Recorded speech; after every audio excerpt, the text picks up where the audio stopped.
Хүүхдийн урлан бүтээгдэхүүний электроникийн дугуйлан 6-аас 12 дугаар ангид сурагчид суралцдаг бөгөөд энэ тэмцээний даалгаврууд нь их сургуулийн 1-ээс 2 дугаар курсын оюутнуудын хэмжээний даалгавар байсан нь хүүхдийн урлан бүтээгдэхүүний хүүхдүүд ямар хэмжээнд бэлтгэж байгааг харж байна. Одоо электроник гэхээр эргэвчлээ одоо бидний электроникийн шинжилгээ хөгжсөн одоо бидний иргэн тойронд байгаа цахилгаан бараа одоо жишээлбэл гар утас ч юм уу энэ бол электроник инженерийн хүүхдүүд хийж байгаа.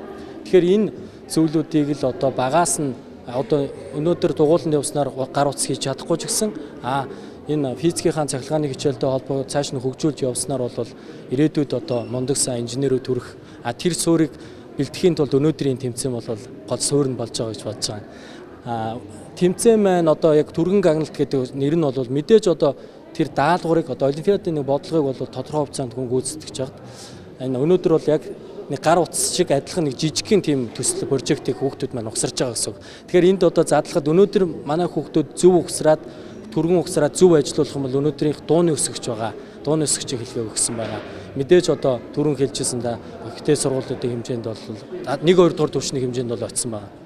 Хурдан гагналтын аврах шалруулах тэмцээнд 2 дахь жилдээ Сүхбаатар дүүргийн 31-р сургуулийн 10 дугаар ангийн сурагч Эрдэнэ бэлэг төрүүллээ. Мөн энэхүү тэмцээний үеэр хүүхдийн урлан бүтээгдэхүүний электроникийн дугуйлангийн үеийн төгсөгчид хүрэлцэн ирж шилдэг бүтээлүүдээсээ танилцууллаа. Хүүхдүүд удирдлагатай машин, гэрлийн автомат унтраагуур, хөгжим мэдрэгч неон гэрэлгээд сонирхолтой бүтээлүүдийг өөрсдөө хийсэн байсан нь олон хүний сонирхлыг татаж байсан юм а. Хүүхдийн урлан бүтээгдэхүүнээс Light News мэдээллээ.